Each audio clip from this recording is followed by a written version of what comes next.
नमस्ते, म दिलबुडाको तर्फबाट साउदी अरब दमामको कोर्निसबाट तपाईहरुलाई सम्पूर्णलाई नमस्कार गरे।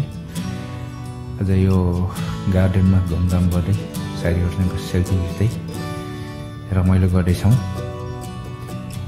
आज यो पार्क हो, यो फूलहरु दामी तरिकाले फुलिरहेको छ। यो रुखमा यस्तो हरियाली छ, यो दुबोहरु छ, हरियाली दुबो यस्तो दामी छ। खजुरको बुटाहरु छ,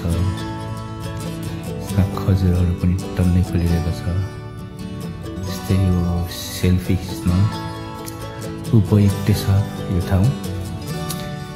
यो गार्डनमा यो कोर्निसको गार्डन हो, दमामको कोर्निसको गार्डन। यसमा समुद्र पनि छ नजिकै। यो समुद्रमा जाने सेल्फी खिच्ने, हामी यो राख्ने पारामा सेल्फी खिचिरहेका छौँ, रमाइलो गरिरहेका छौँ साथीहरुसँग। यो रमाइलोको लागि भिडियो हो। यो भिडियो हेर्नुभयो, धन्यवाद छ तपाईहरु सम्पूर्णलाई।